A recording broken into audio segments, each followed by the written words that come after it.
पिंपरी चिंचवड शहराची ओळख ही राष्ट्रवादी काँग्रेस पक्षाचा बालेकिल्ला म्हणून राहिली आहे. 2017 पर्यंत पिंपरी चिंचवड महानगरपालिकेत राष्ट्रवादी काँग्रेस पक्षाचे निर्विवाद वर्चस्व होते. पक्षफुटीनंतर राष्ट्रवादी शरद पवार पक्षाने अजित पवार यांच्या पिंपरी चिंचवड बालेकिल्ल्याला सुरुंग लावण्याचं ठरवलेलं दिसतंय. शरद पवार पक्ष पिंपरी चिंचवड शहरातील पिंपरी, भोसरी आणि चिंचवड या तिन्ही जागा लढवतोय. मावळमध्ये त्यांनी अपक्ष बापू भेगडे यांना पाठिंबा दिलाय. रोहित पवार आणि अमोल कोल्हे यांनी पिंपरी चिंचवडची जबाबदारी घेतल्याचं बोललं जात आहे. चांगल्या उमेदवारांना हेरून शरद पवार यांच्या पक्षाने पिंपरी चिंचवड शहरात तगडं आव्हान निर्माण केलंय. त्यापैकीच एक मतदारसंघ म्हणजे चिंचवड मतदारसंघ.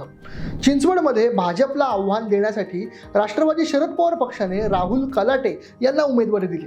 गेली 2 टर्म राहुल कलाटे सातत्याने दुसऱ्या क्रमांकावर राहिले.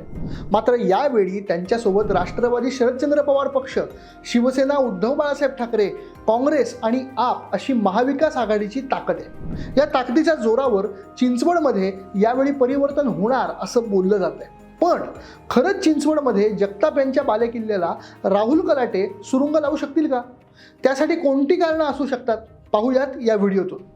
2009 साली मतदारसंघ पुनर्रचनेनंतर चिंचवड विधानसभा मतदारसंघ अस्तित्वात आल्यापासून इथं जगताप कुटुंबियांची सत्ता राहिली. 2009 साली पहिल्यांदा लक्ष्मण जगताप इथून अपक्ष निवडून आमदार झाले. त्यापूर्वी ते राष्ट्रवादी काँग्रेसचे नगरसेवक होते. त्यानंतर 2014 साली लक्ष्मण जगताप यांनी भाजपमध्ये प्रवेश केला आणि 2014 व 19च्या निवडणुकीत ते भाजपच्या तिकिटावर निवडून आले. लक्ष्मण जगताप यांच्या अकाली निधनानंतर 2022च्या पोटनिवडणुकीत त्यांच्या पत्नी अश्विनी जगताप यांना पक्षाने उमेदवारी दिली. यावेळी भाजपने जगताप कुटुंबातीलच शंकर जगताप यांना उमेदवारी दिली. चिंचवडमध्ये ज्याप्रमाणे 2009 पासून फक्त जगताप कुटुंबातील आमदार आहे, तसा तगडा विरोध देखील एकच राहिला आहे, ते म्हणजे राहुल कलाटे. राहुल कलाटे 2014 पासून जगताप कुटुंबियांचे प्रमुख विरोधक आहेत. अर्थात हा विरोध व्यक्तीपेक्षा त्यांच्या कामाच्या पद्धतीला राहिल्याचं वारंवार दिसून आलंय. कलाटे यांनी पहिल्यांदा 2014 साली शिवसेनेकडून निवडणूक लढवली. त्यावेळी ते दुसऱ्या क्रमांकावर राहिले. त्यानंतर 2019 मध्ये राहुल कलाटे अपक्ष उभे राहिले.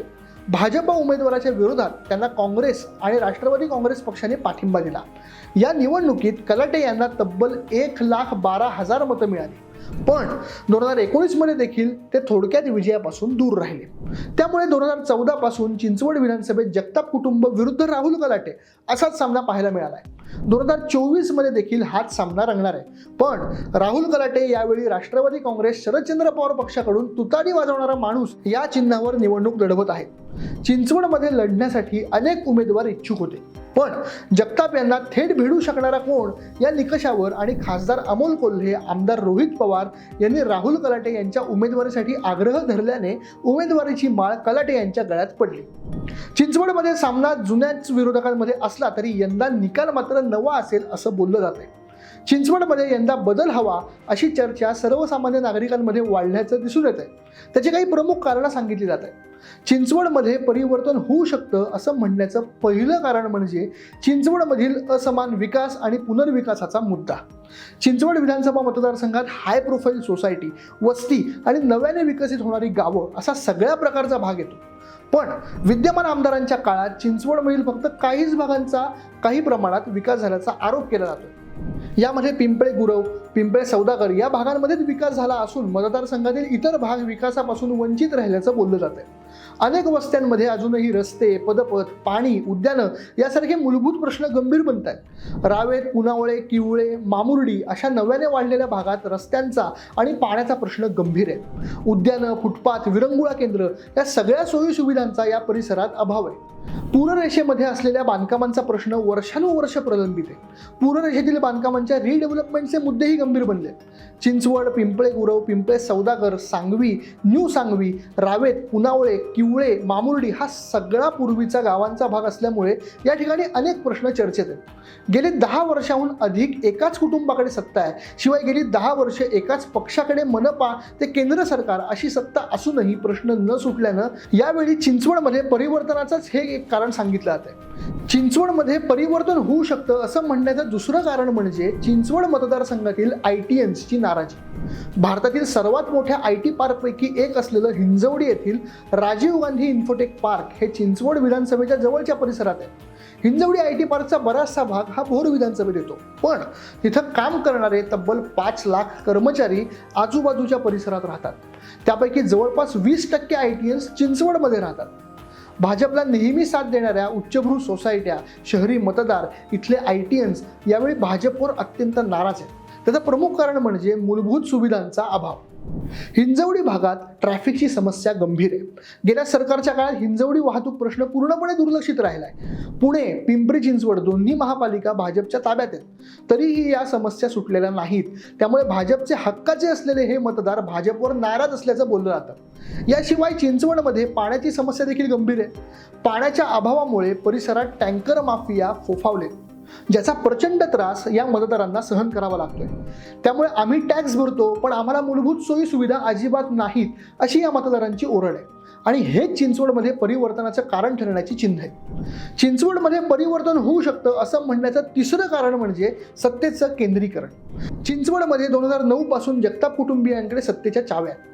2017च्या पिंपरी चिंचवड महापालिका निवडणुकीत देखील लक्ष्मण जगताप यांच्याकडे मोठी जबाबदारी होती. त्यावेळी त्यांनी आपले बंधू शंकर जगताप यांच्यासह अनेक नातेवाईकांना महापालिकेच्या राजकारणात आणलं. 2022 मध्ये लक्ष्मण जगताप यांच्या निधनानंतर त्यांच्या पत्नी अश्विनी जगताप यांना संधी मिळाली आणि आता त्यांचे बंधू शंकर जगताप उमेदवार आहेत. त्यामुळे चिंचवडमध्ये भाजप म्हणजे जगताप कुटुंबीय असं समीकरण झाल्याची टीका स्वपक्षीय नगरसेवक आणि पदाधिकारी करतायत. भाजपकडून यावेळी चंद्रकांत नखाते, शत्रुघ्न काटे, शीतल शिंदे, काळूराम बारणे अशी मंडळी इच्छुक होती, पण तिकीट मात्र जगताप कुटुंबालाच मिळालं. त्यामुळे सातत्याने एकाच कुटुंबाला सत्ता मिळत असल्यानं मतदार आणि कार्यकर्त्यांमध्ये नाराजी असल्याचं बोललं जात आहे. त्यामुळे गेल्या 25 वर्षात एकाच परिवाराकडे असलेली सत्ता आणि त्यांच्या विरोधात असलेली अँटी इन्कम्बन्सी हेही चिंचवडमधील परिवर्तनाचं प्रमुख कारण ठरू शकतं. विधानसभा निवडणुकीत पक्षाइतकाच उमेदवारही महत्त्वाचा असतो. महायुती आणि महाविकास आघाडीच्या उमेदवारांची माहिती घेतली तर महाविकास आघाडीचे उमेदवार राहुल कलाटे हे BMCCचे विद्यार्थी राहिले. वाकड भागात नगरसेवक म्हणून त्यांनी शाळा, उद्यान, क्रीडा संकुल असे अनेक प्रकल्प मार्गी लावले.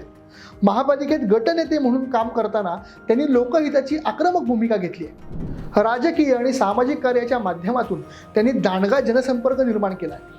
अनेक वर्ष विरोधात असूनही त्यांनी कामाचा सपाटा लावला. त्यामुळे कलाटे हे सुशिक्षित, सुसंस्कृत आणि कामाचा माणूस अशी प्रतिमा घेऊन निवडणुकीच्या मैदानात उतरले. दुसऱ्या बाजूला शंकर जगताप हे माजी नगरसेवक आणि व्यावसायिक आहेत, पण त्यापेक्षा दिवंगत आमदार लक्ष्मण जगताप यांचे भाऊ आणि अश्विनी जगताप यांचे दीर अशी शंकर शेठ यांची ओळख जास्त परिचित आहे. भाजपने त्यांना नुकतंच पिंपरी चिंचवड शहर अध्यक्ष केलं होतं, पण पक्षातील सर्वांना सोबत घेऊन जाण्यात ते अपयशी ठरल्याचं दिसून येत आहे. कारण त्यांच्या विरोधात पक्षातील अनेकांनी उघडपणे बंडखोरी केल्याचं पाहायला मिळतंय. त्यामुळे एकीकडे पक्षांतर्गत नाराजी तर दुसरीकडे परिवर्तनाची नांदी अशी चिंचवड विधानसभेची निवडणूक होत असल्याचं चित्र आहे. आता यामध्ये कोण बाजी मारणार हे 23 नोव्हेंबरलाच कळणार आहे. तुम्हाला हा व्हिडिओ कसा वाटला हे कमेंट बॉक्समध्ये जरूर कळवा आणि द पॉलिटिक्सला लाईक, शेअर, सबस्क्राईब केलं नसेल तर ते पहिल्यांदा करा. धन्यवाद.